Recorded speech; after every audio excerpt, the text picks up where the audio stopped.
ఇప్పుడు అంతా ఏపీ అంతా వెళ్ళొచ్చావు, అసలు ఏంటి నీ తాలూకు అబ్జర్వేషన్ ఏంటి, నీ మీద వస్తున్న కామెంట్స్ ఏంటి, నువ్వు వాటిని ఎట్లా రిసీవ్ చేసుకుంటున్నావు? హ్యాపీ సార్, అందరికీ నచ్చం కదా సార్, ఏ మనిషి అందరికీ నచ్చరు సార్. అదే కొన్ని సందర్భాల్లో దిగినప్పుడు తప్ప సార్ అవి. సో డెఫినెట్గా నాకు అభిమానం ఉంది కాబట్టి, అభిమానం చాటుకునే అవకాశం వచ్చింది కాబట్టి వెళ్ళాను, వచ్చాను సార్. ఎలా ఉంది పవన్ కళ్యాణ్ గారు వేవ్ ఎలా ఉంది? చాలా బాగుంది సార్. అవునా? చాలా చాలా బాగుంది. అంటే కాదు, అక్కడ పిఠాపురంలో 1,00,000కి పైగా మెజారిటీ అంటున్నారు పక్కన. అవును సార్. అవునా? అన్నాను కదా సార్ ఆల్రెడీ. అదే అంటున్నా. అంటే నార్మల్గా మీరు ఫీల్డ్ లెవెల్లో తిరిగి వచ్చారు కాబట్టి మీ మాట బాగా క్యారీ అవుతుంది ఇప్పుడు యాస్టీస్గా.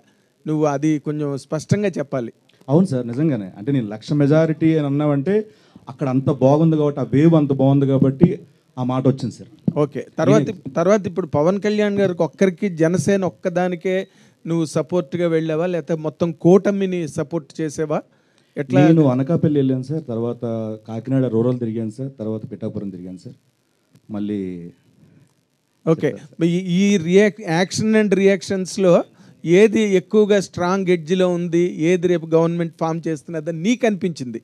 నేను కేవలం ప్రజెంట్ ప్రచారం చేయడం కోసం లేదు సార్, నేను సర్వేలు చేయలేదు సార్. సర్వే చేయలేదు. బట్ మీ ఆనికి మీరు చాలా తెలివైన వాళ్ళు కదా, మీరు వెళ్ళిన తర్వాత ఊరికి అంత ఈజీగా వచ్చేస్తారు వెనక్కి? లేదు సార్, లేదు సార్, నిజంగానే నేను ప్రచారం చేశాను హ్యాపీగా. అక్కడికి వచ్చిన అభిమానులు కానీ, ఆ గ్రామస్తులు కానీ, పిఠాపురం ప్రజలు కానీ, ఏ కాన్ఫరెన్స్కి వెళ్తే అక్కడ వాళ్ళందరూ వచ్చి ఆ ప్రేమను చూపించినప్పుడు నిజంగానే ఆ వైబ్ వస్తుంది సార్. ఇక్కడ భారీ మెజారిటీ రాబోతుంది, ఇక్కడ గెలుస్తారు పక్కగానే, అది చూశాను sir. Very nice, very nice. Thank you sir. Sir సీన్ గారు, for more videos subscribe to BCN channel. గంట మర్చిపోకండి, కొట్టేసేయండి. Please subscribe BCN channel. Please subscribe BCN channel. ఇందులో మీకు కావాల్సిన అన్ని రకాల హంగులు ఉంటాయి. Hi, this is MM Sri Lanka. Please subscribe to BCN channel.